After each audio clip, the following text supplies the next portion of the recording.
Ride మామూలుగా పేకాట ఆడేవాళ్ళు, దొంగతనం చేసేటటువంటి వాళ్ళు అందరూ ఒక చోట ఉన్నప్పుడు, లేకపోతే కనుక ఏ కోడి పందాల దగ్గరనో లేదా ఏ వ్యభిచార గృహాల దగ్గరనో రైడ్ చూసాం మనం ఇక్కడ.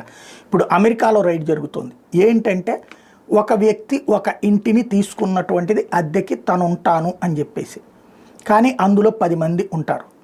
ఇండియా నుంచి వెళ్ళినటువంటి వాళ్ళు, లేదా బంగ్లాదేశ్ నుంచి వచ్చినటువంటి వాళ్ళు, పాకిస్తాన్ నుంచి వచ్చినటువంటి వాళ్ళు, ఆఫ్రికా నుంచి వచ్చినటువంటి వాళ్ళు, ఏదో చిన్న చిన్న దేశాల నుండి వచ్చినటువంటి వాళ్ళు, లేదా ఎక్కువగా భారతీయులు అంటే భారతీయులు, లేకపోతే ఆ దేశంలో ఆ దేశం వాళ్ళు, ఓ 10 మంది అందులో ఉంటారు. ఇది అద్దెకి తీసుకున్నది $3,000 అయితే కనుక తలా 300 వేసుకుని ఎంతమంది ఉంటే అంతమంది డిస్ట్రిబ్యూట్ చేసుకుంటూ ఉంటుంటారు. అట్లాగా నడుస్తూ ఉన్నటువంటి వాళ్ళల్లో అక్కడికి వచ్చేటప్పటికి అమెరికాకి చెప్పింది, మా దగ్గర బోల్డ్ అంత డబ్బులు ఉంది, మేము అద్దెకి తీసుకుంటాం, తద్వారా నీ దేశానికి డబ్బులు వస్తాయి, వ్యాపారం ఏది తింటాం మేము, నీ దేశానికి డబ్బులు వస్తాయి. ఇట్లాగే వీళ్ళే వండుకుని వీళ్ళే చేస్తుండేటప్పటికి ఆ డబ్బులు ఏం ఖర్చు పెట్టట్లేదు. కాబట్టి ఇప్పుడు ఆ విషయం మీద